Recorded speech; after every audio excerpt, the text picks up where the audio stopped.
Hello friends, welcome to Shruthi's food lab. ഇന്ന് നമ്മൾ ഉണ്ടാക്കാൻ പോകുന്നത് സോസേജ് പാർട്ടി റോൾസ് ആണ്. വീട്ടിൽ ഗസ്റ്റൊക്കെ വരുമ്പോൾ ഉണ്ടാക്കി കൊടുക്കാൻ പറ്റിയ ഒരു ഈവനിങ് സ്നാക്കാണിത്. അപ്പോൾ റെസിപ്പിയിലേക്ക് കടക്കുന്നതിന് മുമ്പായിട്ട് നമ്മുടെ വീഡിയോസ് ആദ്യമായിട്ട് കാണുന്നവരാണെങ്കിൽ എന്തായാലും ഒന്ന് സബ്സ്ക്രൈബ് ചെയ്യുക. സൈഡിലുള്ള ബെൽ ബട്ടൺ എനേബിൾ ചെയ്തിട്ടുണ്ടെങ്കിൽ നമ്മുടെ ലേറ്റസ്റ്റ് അപ്ഡേറ്റ്സ് എല്ലാം നിങ്ങൾക്ക് കിട്ടുന്നതായിരിക്കും. ഇനി നമുക്ക് നമ്മുടെ പാർട്ടി റോൾസ് എങ്ങനെ ഉണ്ടാക്കുന്നത് നോക്കാം. ആദ്യം തന്നെ നമുക്ക് ഒരു ബൗളിലേക്ക് 1/4 കപ്പ് പാല് ഒഴിച്ചു കൊടുക്കാം. ഇതിലേക്ക് 1/4 ടീസ്പൂൺ ഈസ്റ്റും 2 ടീസ്പൂൺ പഞ്ചസാരയും ചേർത്ത് കൊടുക്കാം. ഇത് നന്നായിട്ടൊന്ന് മിക്സ് ചെയ്തെടുത്തതിന് ശേഷം നമുക്കിതൊരു 10 മിനിറ്റ് ഈസ്റ്റ് ഒന്ന് ആക്ടിവേറ്റ് ചെയ്യാൻ വേണ്ടിയിട്ട് മാറ്റി വയ്ക്കാം. 10 മിനിറ്റിന് ശേഷം നമ്മുടെ ഈസ്റ്റ് നന്നായിട്ട് ആക്ടിവേറ്റ് ആയിട്ടുണ്ട്. ഇതിനി നമുക്ക് മാറ്റി വെച്ചതിന് ശേഷം ഡോ എങ്ങനെയാണ് ഉണ്ടാക്കുന്നത് നോക്കാം. ഇത് നമ്മൾ പിസ്സ ഡോ ഉണ്ടാക്കുന്ന പോലെ തന്നെയാണ് ഉണ്ടാക്കിയെടുക്കുന്നത്. അതിനായിട്ടൊരു ബൗളിൽ 2 കപ്പ് മൈദയും കുറച്ച് ഉപ്പും ചേർത്ത് കൊടുക്കുന്നുണ്ട്. ഇതിലേക്ക് 2 ടേബിൾ സ്പൂൺ സൺഫ്ലവർ ഓയിൽ ചേർത്ത് കൊടുത്ത് ഒന്ന് കുഴച്ചെടുക്കാം. ഇതൊന്ന് മിക്സ് ചെയ്തെടുത്തതിന് ശേഷം നമ്മൾ നേരത്തെ ആക്ടിവേറ്റ് ചെയ്ത ഈസ്റ്റ് കുറേശ്ശെയായിട്ട് ഒഴിച്ച് നന്നായിട്ട് ഇതൊന്ന് കുഴച്ചെടുക്കാം. തുടക്കത്തിൽ മാവ് നല്ല സ്റ്റിക്കി ആയിരിക്കും, പക്ഷേ അത് കാണുമ്പോൾ എക്സ്ട്രാ മൈദപ്പൊടിയൊന്നും ഇടേണ്ട ആവശ്യമില്ല. വീണ്ടും ഒരു 15 മിനിറ്റ് എടുത്ത് നന്നായിട്ടൊന്ന് കുഴച്ചെടുത്താൽ മതിയാവും. ഇപ്പോൾ മാവ് നന്നായിട്ട് കുഴച്ചെടുത്തിട്ടുണ്ട്. ഇനി ഇതിൻ്റെ മേലെ 1 ടേബിൾ സ്പൂൺ സൺഫ്ലവർ ഓയിൽ ഒഴിച്ച് ഒന്ന് തൂക്കി കൊടുക്കാം. അതിനുശേഷം ഇതിൻ്റെ മേലെ പ്ലാസ്റ്റിക് റാപ്പ് അല്ലെങ്കിൽ ഒരു നനവുള്ള തുണി വെച്ചിട്ട് ഇതൊന്ന് മൂടിയതിന് ശേഷം 1 മണിക്കൂർ റെസ്റ്റ് ചെയ്യാൻ വയ്ക്കാം. ഡോ റെസ്റ്റ് ചെയ്യുന്ന സമയം കൊണ്ട് നമുക്ക് സോസേജസ് ഒന്ന് കട്ട് ചെയ്തെടുക്കാം. ഞാനിവിടെ 14 സോസേജസ് ആണ് എടുത്തിട്ടുള്ളത്. ചിക്കൻ സോസേജാണ്. ഇത് 3 നമുക്കൊന്ന് കട്ട് ചെയ്ത് കൊടുക്കാം. സോസേജസ് കട്ട് ചെയ്തതിന് ശേഷം നമുക്കൊന്ന് മാറ്റി വയ്ക്കാം. ഞാനിപ്പോൾ ഇത് അവനിൽ വെച്ച് ബേക്ക് ചെയ്താണ് എടുക്കുന്നത്. അതിനായിട്ടൊരു ബേക്കിംഗ് ട്രേ എടുത്തിട്ടുണ്ട്. ഇനി ഇതിലേക്ക് കുറച്ച് ഓയിൽ ബ്രഷ് ചെയ്ത് കൊടുക്കാം. അവനില്ലെങ്കിൽ ഇങ്ങനെയൊരു പാനിലായാലും നമുക്കിത് ഉണ്ടാക്കിയെടുക്കാം. അപ്പോൾ ഇങ്ങനെയൊരു പാനിലാണ് നിങ്ങൾ ഉണ്ടാക്കുന്നതെങ്കിൽ ഇതിൽ തന്നെ ഓയിൽ ബ്രഷ് ചെയ്ത് കൊടുക്കുക. അതിനുശേഷം ഇതിൽ തന്നെ സെറ്റ് ചെയ്യാം. ഞാനിപ്പോൾ അവനിലാണ് ഉണ്ടാക്കുന്നത്, അതുകൊണ്ട് ഈ ഒരു ബേക്കിംഗ് ട്രേ ഞാൻ ഓയിൽ ഒഴിച്ച് ബ്രഷ് ചെയ്തെടുക്കുകയാണ്.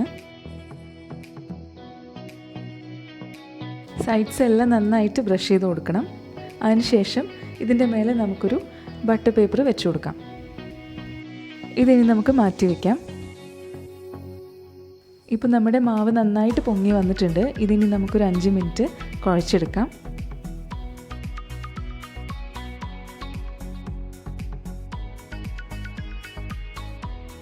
കൗണ്ടർ ടോപ്പിൻ്റെ മേലെ ബൈൻഡർ ഡസ്റ്റ് ചെയ്തതിന് ശേഷം വീണ്ടും ഒരു 5 മിനിറ്റ് നമുക്കിത് കുഴച്ചെടുക്കാം.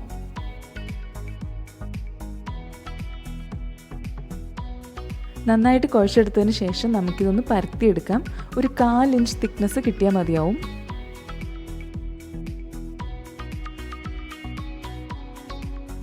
ഞാനിതിപ്പോൾ നന്നായിട്ട് പരത്തിയെടുത്തിട്ടുണ്ട്. ഇതിനിയൊരു നൈഫ് യൂസ് ചെയ്ത് നമുക്കിതൊന്ന് കട്ട് ചെയ്ത് കൊടുക്കാം. നമ്മൾ മുറിച്ച് വെച്ചിരിക്കുന്ന സോസേജസിൽ ഒന്ന് റോൾ ചെയ്തെടുക്കാൻ വേണ്ടിയിട്ടുള്ള നീളവും വീതിയും മതിയാവും. ഇതിപ്പോൾ കട്ട് ചെയ്ത് വെച്ചിട്ടുണ്ട്. ഇനി ഓരോ സോസേജസിൽ ഇതൊന്ന് റോൾ ചെയ്തെടുക്കാം. ഇങ്ങനെയാണ് നമ്മൾ ചെയ്തെടുക്കുന്നത്. ഇതിനി നമ്മൾ ബേക്കിംഗ് ട്രേയിൽ അല്ലെങ്കിൽ പാനിൽ നേരെ വെച്ച് കൊടുക്കാം. ഇതേപോലെ തന്നെ ബാക്കിയും ചെയ്തെടുക്കാം.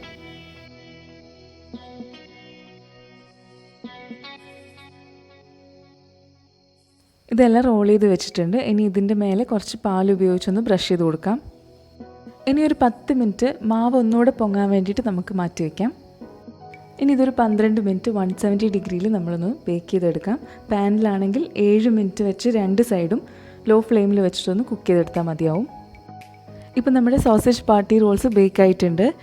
ഇതിൻ്റെ ചൂടൊന്ന് മാറിയതിന് ശേഷം ഇതിൻ്റെ മേലെ നമുക്കൊരു സോസ് ചേർത്ത് കൊടുക്കാം. ഒന്നുകിൽ പിസ്സ സോസ് ചേർക്കാം, അല്ലെങ്കിൽ നിങ്ങൾക്ക് കെച്ചപ്പ് ആയാലും യൂസ് ചെയ്യാം. ഞാനിവിടെ പിസ്സ സോസാണ് യൂസ് ചെയ്യുന്നത്. നന്നായിട്ടൊന്ന് സ്പ്രെഡ് ചെയ്ത് കൊടുക്കാം. സോസ് സ്പ്രെഡ് ചെയ്തതിന് ശേഷം നമുക്ക് ചീസ് ആഡ് ചെയ്ത് കൊടുക്കാം. ഞാനിവിടെ മൊസറല്ല ചീസാണ് യൂസ് ചെയ്യുന്നത്.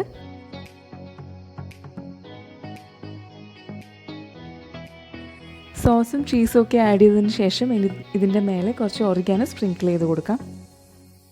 ഇനി ഇതൊരു 1 മിനിറ്റ് നമുക്കൊന്ന് ബേക്ക് ചെയ്തെടുക്കാം. ചീസ് മെൽറ്റ് ചെയ്യുന്നവരെ ബേക്ക് ചെയ്തെടുത്താൽ മതിയാവും.